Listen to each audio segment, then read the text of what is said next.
Problems को bye, happiness को हाय में मैं ईला अपने सभी दर्शकों का स्वागत करती हूँ।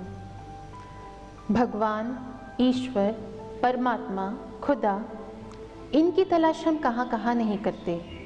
मंदिरों में पूजा रखवाते हैं, पाठ करते हैं, मस्जिदों में जाते हैं, गुरुद्वारे में जाते हैं, गिरजा घरों में जाते हैं, पर क्या हमें भगवान की प्राप्ति होती है? तो आइए बात करें कि भगवान को कैसे प्राप्त किया जाए। आपका स्वागत है सिस्टर तृप्ति। ओम शांति। ओम शांति। तो सिस्टर तृप्ति, आप हमें आज क्या बताएंगी कि हम भगवान को कहाँ मिलें, कैसे मिलें और भगवान क्या है? एक कहानी है। एक छोटा बच्चा कहता है अपनी माँ से, माँ, जब मैं मंदिर में जाता हूँ तो मैं कंफ्यूज हो जाता हूँ। इतने भगवानों को देखता हूँ और जब मैं किसी एक भगवान पर फोकस करने लगता हूँ तो बारी आती है दूसरे भगवान के दर्शन की। और इसमें क्या होता है, मेरा कंसंट्रेशन नहीं बैठ पाता, मेरा फोकस नहीं बैठ पाता और मैं भगवान से अच्छे से कनेक्ट नहीं कर पाता। और इसी से संबंधित एक और कहानी है। एक भाई थे, उनका बेटा बीमार था, सीरियस कंडीशन में था, हॉस्पिटल में एडमिट था। डॉक्टर ने उनसे कहा कि आपके बेटे को अब भगवान ही बचा सकते हैं। तो क्या किया भाई ने, वे गए मंदिर में और पूजा पाठ करना उन्होंने शुरू कर दिया। उनके आराध्य देव थे कृष्ण भगवान और उन्होंने कृष्ण भगवान की भक्ति शुरू कर दी। पूजा पाठ में लगे ही हुए थे, पूरे मन से लगे हुए थे। और ये बात जब तक कृष्ण तक पहुंचती है, उनके कानों में अपने भक्त की पुकार सुनाई देने लगती है, तो उतने में क्या होता है, इन भाई के एक संबंधी आ जाते हैं और वो कहते हैं, आपके बेटे को शक्ति की आवश्यकता है और शक्ति मिलती है माता से, तो आपको पूजा करनी चाहिए, माता की, देवी की आराधना करनी चाहिए। तो भाई क्या करते हैं, अब वो देवी की आराधना शुरू करते हैं, पूजा पाठ करते हैं और उनकी आवाज़ देवी माँ तक पहुँचने ही लगती है। देवी माता यह सोचने लगती है कि मेरा भक्त क्या चाह रहा है। उतने में क्या होता है, कोई आता है और उनके भाई को कहता है, भाई, आपके बेटे की कंडीशन बहुत सीरियस है, यह तो विघ्न है, विघ्न के संकेत हैं, और अगर विघ्नों को टालना हो तो विघ्न विनाशक की पूजा करनी चाहिए, गणेश की पूजा करनी चाहिए, वे ही विघ्नों को भगा सकते हैं। और ये भाई फिर गणेश की पूजा करना शुरू कर देते हैं, गणेश की उपासना शुरू कर देते हैं। और उतने में माता देखती है, अब बच्चा गणेश को पुकार रहा है और माता फिर से बैठ जाती है। जब गणेश जी के कानों में अपने भक्त की पुकार सुनाई देने लगती है, तो उतने में क्या होता है, भाई को कोई और कहता है कि ये गुरु हैं, एक बाबा हैं जो अपनी भभूति से सब कुछ ठीक कर देते हैं और आपका बेटा एकदम ठीक हो जाएगा। तो उनका ध्यान फिर गणेश जी से भी हट जाता है। तो इस कहानी में हमने क्या देखा, पुरातन काल से भगवान की खोज जारी है। मंदिरों में, मस्जिदों में, गिरजा घरों में हम भगवान को कहीं ना कहीं तलाशते रहते हैं। भगवान के लिए हम पता नहीं क्या क्या करते रहते हैं, तीर्थ यात्रा पर जाते हैं, गंगा स्नान करते हैं, पर आज भी अगर हम किसी से पूछें कि क्या आपको भगवान की प्राप्ति हुई है, क्या आपको भगवान मिला है, तो शायद ही कोई ऐसा व्यक्ति मिलेगा जो कहेगा, हाँ, मुझे भगवान मिल चुका है। कहते भी हैं भगवान अनंत है, क्योंकि उसका अंत हमें नहीं मिल रहा है, पर ज़रूरत आज हम सभी को है भगवान के तलाश की। तो सिस्टर, हम भगवान को जो इतना तलाश रहे हैं सब दूर, तो वो भगवान क्या है, उसका असली रूप क्या है? हम कभी कहते हैं ईश्वर परब्रह्म है, कभी कहते हैं ईश्वर सर्वव्यापी है, वह कण कण में बसा हुआ है। कभी हम कहते हैं ईश्वर निर्गुणवादी है, उसका कोई आकार नहीं है, वह निराकार है। तो कभी हम कहते हैं ईश्वर साकार है, देवी देवताएं उनके चित्र, उनकी पूजा करते हैं और हम कहते हैं ईश्वर साकार है। कभी हम कहते हैं आत्मा सो परमात्मा, आत्मा ही ईश्वर है, तो हम भी ईश्वर हैं, आप भी ईश्वर हैं। तो इस प्रकार तरह तरह की मान्यताएं हैं उस ईश्वर के बारे में, उस भगवान के बारे में, उस परम पिता के बारे में। एक कहानी है 5 सूरदास की। वो गए एक सर्कस में हाथी को देखने के लिए। एक ने हाथी के पैर को पकड़ा और समझा हाथी एक खंबा है। एक ने हाथी की सूंड को पकड़ा और कहा हाथी एक सांप है। एक ने हाथी के कान को पकड़ा और कहा हाथी एक सूप है। एक ने हाथी की पीठ को पकड़ा और कहा हाथी एक दीवार है। और एक ने हाथी की पूंछ को पकड़ा और कहा हाथी एक रस्सी है। तो इस प्रकार से वो एक हाथी उन सभी नयनहीनों को अलग अलग रूप से दिखाई दिया। तो हम क्या कहेंगे? तो इला, हमने यह जो देखा कि उन सभी ने हाथी को अलग अलग तरह से डिस्क्राइब किया, तो आपको क्या लगता है, क्या वो सभी सही थे? या आप कहेंगे उनमें से कोई एक सही था, या फिर आप कहेंगे कि वो सभी गलत थे? मेरे हिसाब से तो वो सभी सही थे, क्योंकि वह वही बता रहे थे जो उन्होंने महसूस किया, तो उनके हिसाब से वो सत्य था। तो जैसे कि आपने कहा, उनके हिसाब से, उनके पर्सपेक्टिव से, उनके दृष्टिकोण से वे सभी सही थे। पर अब सवाल यह उठता है कि जितने लोग उतने दृष्टिकोण।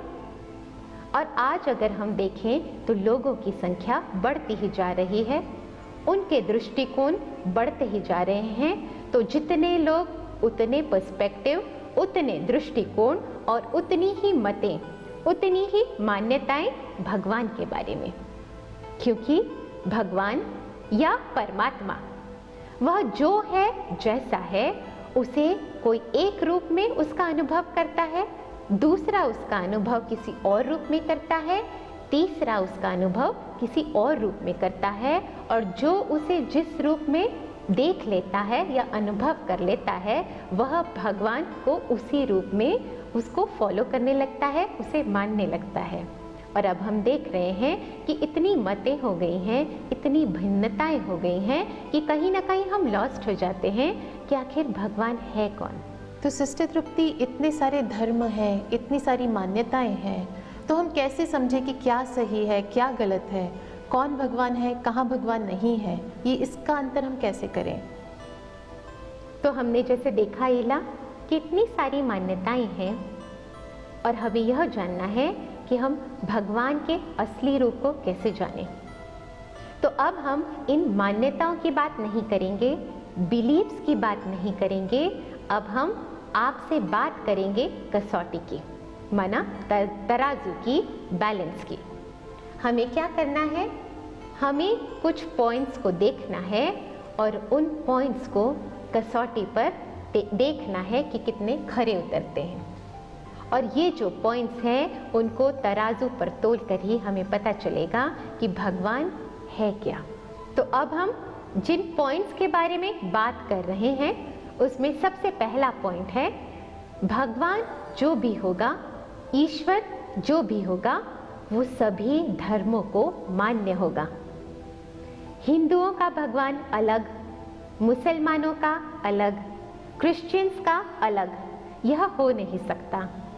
भगवान सभी धर्म वालों के लिए एक ही होगा और सभी धर्म के लोग एक ही भगवान को मानेंगे।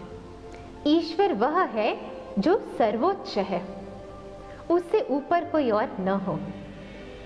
माना ईश्वर के माता पिता नहीं हो सकते, ईश्वर के गुरु टीचर नहीं हो सकते, क्योंकि वह सबका टीचर है, वह सबका गुरु है, वह ईश्वर या भगवान वही सभी का माता भी है, पिता भी है। उसका न कोई माता है, न पिता है, न गुरु है, न शिक्षक है जिसने उसे पालना दी है। और इसी प्रकार हम यह भी देखते हैं ईश्वर सर्वोपरि है। तो तीसरा पॉइंट है ईश्वर सर्वोपरि है, माना वो सभी चक्रों से भिन्न है, किसी भी चक्र में आता नहीं है। चाहे वह जीवन मरण का चक्र हो, सुख दुख का चक्र हो, जन्म लेने का चक्र हो, वह इन चक्रों में आता नहीं है। और हम सब आत्माएं क्या होता है, हमारे जीवन में सुख भी है तो दुख भी है, हम जन्म भी लेते हैं और मृत्यु भी होती है। तो इस प्रकार से हमारे यह जो चक्र हैं उसमें भगवान नहीं आता, वह उनसे परे होता है। चौथा पॉइंट है ईश्वर या भगवान वह सर्वज्ञ है, ऑल नॉलेजफुल है, उसे आदि मध्य अंत का ज्ञान है। वह त्रिकालदर्शी है, तीनों कालों को जानता है, त्रिनेत्री हैं, दिव्य चक्षु होते हैं उसके पास, त्रिलोकी नाथ है, तीनों लोकों का नाथ है। वह त्रिमूर्ति है, माना ब्रह्मा विष्णु शंकर का भी क्रिएटर है। वह गॉड है, माना जेनरेटर है, G for generator, O for operator, D for destroyer. तो GOD गॉड माना ब्रह्मा विष्णु शंकर का रचयिता। तो G जेनरेटर अकेला गॉड नहीं है, O ऑपरेटर अकेला गॉड नहीं है, D डिस्ट्रॉयर अकेला गॉड नहीं है। GOD गॉड, इन तीनों का रचयिता गॉड है, भगवान है। और पांचवा पॉइंट है भगवान सर्व गुणों का सागर है, सर्वशक्तिमान है। तो जैसे आत्मा में 7 गुण होते हैं, आत्मा गुण स्वरूप होती है, परम आत्मा गुणों का सागर है। पवित्रता, शांति, प्रेम, आनंद, सुख, ज्ञान और शक्ति, इन 7 गुणों का वह सागर है। परमात्मा की महिमा में कहते भी हैं, अगर धरती को कागज बनाया जाए, सभी पेड़ों को कलम बनाया जाए और सागर की स्याही बनाई जाए और माता सरस्वती अगर परमात्मा के गुण लिखे, तब भी इसकी महिमा हो नहीं सकती। परमात्मा की महिमा अपरंपार है। सिस्टर तृप्ति, इसका यह अर्थ हुआ कि गॉड वो है जो सर्वधर्म मान्य है, जो सर्वोच्च है, सर्वोपरि है, सर्वज्ञ है और सर्वशक्तिमान है, जो जनरेटर, ऑपरेटर, डिस्ट्रॉयर भी है। तो वैसे तो गॉड को डिफाइन करना बहुत ही मुश्किल है, असंभव है, पर ये उसकी एक शॉर्ट डेफिनेशन है। बिल्कुल, जैसे कि मनुष्यों का पिता मनुष्य होता है, पक्षियों का पिता पक्षी होता है, जानवरों का पिता जानवर होता है, वैसे ही आत्माओं का पिता परम आत्मा होता है। और जो रूप आत्मा का होता है, उसी प्रकार का रूप परम आत्मा का भी होता है। आत्मा सोल, पॉइंट ऑफ लाइट, ज्योति स्वरूप है, और परमात्मा वह भी पॉइंट ऑफ लाइट, ज्योति स्वरूप है। तो परमात्मा ज्योतिर्बिंदु है। भारत में इसकी पूजा ज्योतिर्लिंग के रूप में होती है। ज्योतिर्लिंग माना ज्योति स्वरूप। भारत में 12 ज्योतिर्लिंग हैं और इन सभी ज्योतिर्लिंगों के नाम अलग अलग हैं, कर्तव्यवाचक हैं, गुणवाचक हैं। तो वह सुप्रीम सोल, परमात्मा, जो ज्योतिर्बिंदु है, उसका नाम है शिव या सदाशिव। कहा भी जाता है शिव देवादिदेव है। कहते हैं ना, देवादिदेव महादेव, माना देवों का भी देव महादेव। श्री रामचंद्र जब रावण से युद्ध करने निकल पड़े, वे जानते थे रावण के पास जो शक्ति है वह रावण ने शिव से पाई है। इसलिए रामेश्वरम में राम ने शिव की आराधना की, शिव की पूजा की और शिव से शक्तियां प्राप्त की, ताकि वह रावण के पास जो शिव की शक्तियां हैं, शिव के शक्ति के आधार पर वह रावण के ऊपर विजय प्राप्त कर सके। रावण के पास शिव की शक्ति थी, इसीलिए राम जी ने भी शिव की आराधना की और शक्ति प्राप्त की, ताकि वो रावण का संहार कर सके। बिल्कुल। तो जैसे हिंदुओं में मान्यता है कि भगवान ज्योतिर्लिंग है, पॉइंट ऑफ लाइट है, वैसे इस्लाम में कहते हैं नूरे इलाही, अल्लाह नूर है, पॉइंट ऑफ लाइट है। क्राइस्ट ने क्या कहा?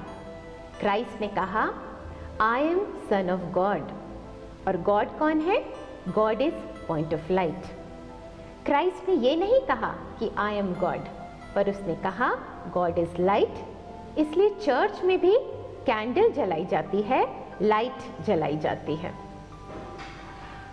गुरु नानक ने कहा एको ओमकार, माना उसने भी कहा गॉड इज लाइट।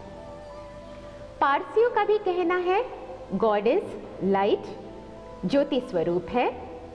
बुद्धिज्म में भी माना जाता है भगवान ज्योति स्वरूप है, पॉइंट ऑफ लाइट है। इस प्रकार हम देखते हैं सभी धर्मों की मान्यता है कि गॉड लाइट है, ज्योति स्वरूप है।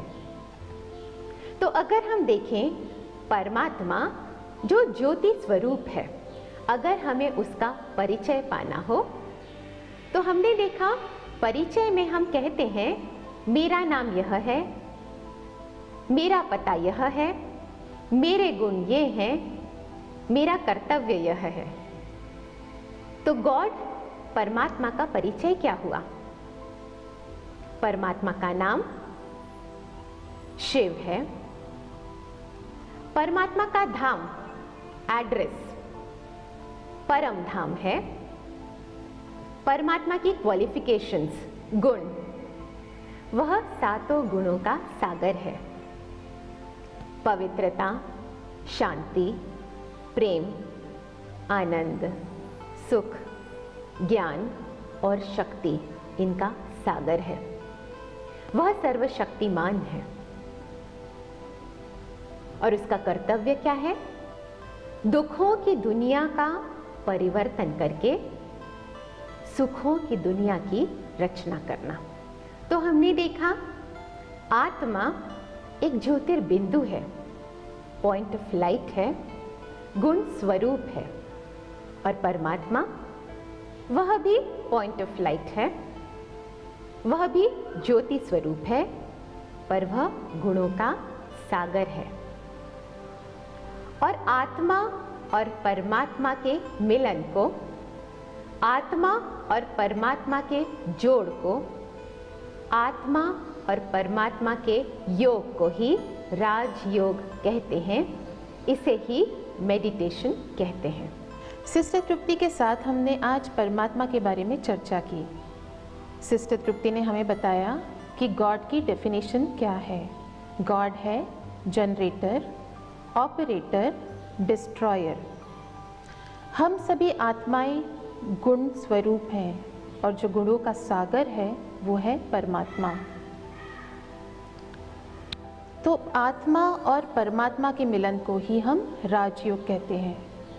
हम आशा करते हैं कि इसी जानकारी से आपको काफ़ी लाभ मिला होगा। आपको यह स्पष्ट हुआ होगा कि गॉड क्या है, परमात्मा क्या है। गॉड वही है जो सर्वधर्म मान्य हो।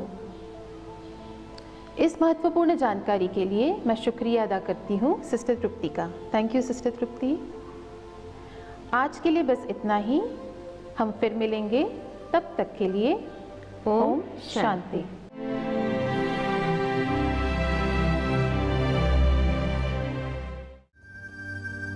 तुम मुझे कई नामों से पुकारते हो, गॉड, परमात्मा, जेहोवा, अल्लाह, शिव, शंताई। तुमने चर्च, गुरुद्वारे, मंदिर, मस्जिद और मूर्तियां बनाई। मेरे नाम पर कितने युद्ध किए तथा मुझ पर कितनी बलियां चढ़ाई।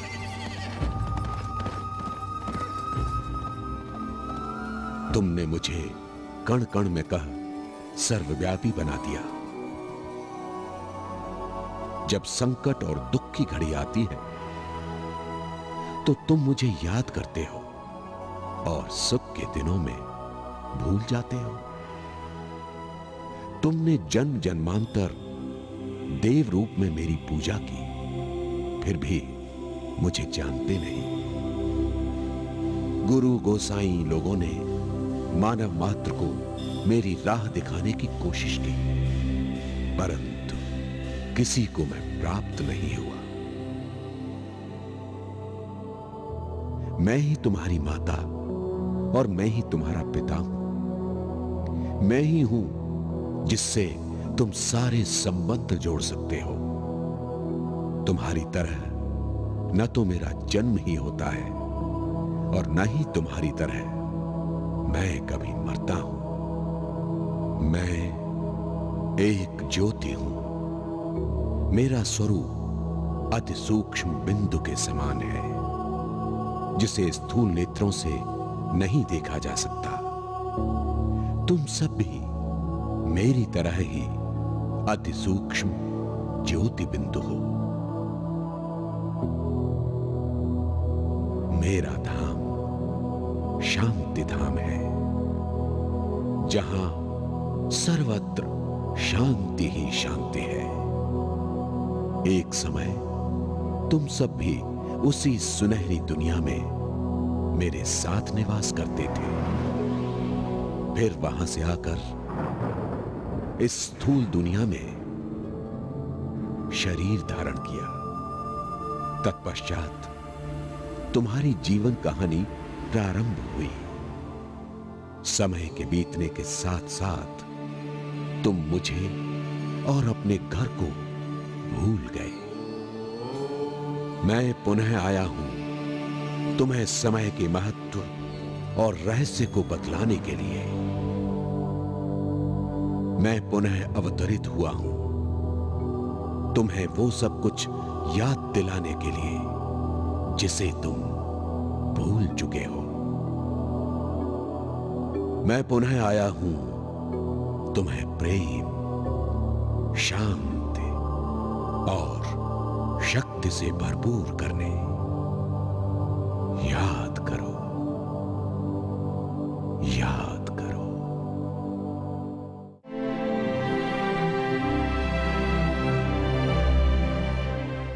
पहले मैं जब टीचिंग लाइन में आया तो उस समय मुझे बहुत ही ज़्यादा गुस्सा आता था और मैं बहुत ही ज़्यादा बातूनी था, बहुत ही ज़्यादा बोलता था, बिना किसी टॉपिक पे भी बोलता था।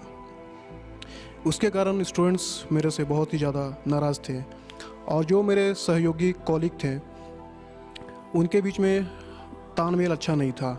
जैसे कि वो लोग बैठे होते थे और मैं साइड से भी निकलता था तो वो लोग बोलते थे कि आ गया सिर में दर्द।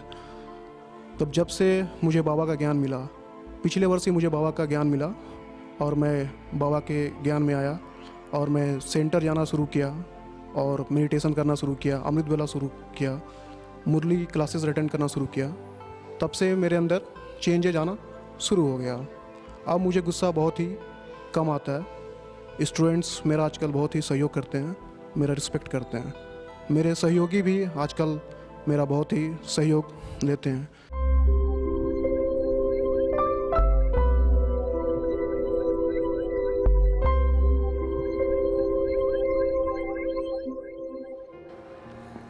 जो अपने आप को भूल जाता है उसकी जीवन क्या होती है। तो आज भी संसार में मैं कौन भूलने के कारण, शरीर भान में आने के कारण, देह भान में आने के कारण इन 5 विकारों ने अशांति पैदा कर दी। अगर आप बॉडी कॉन्शियस यानी देह भान को छोड़ दो तो सेकंड में आप आत्मा अपने निजी शांत सर्वशक्तिमान की संतान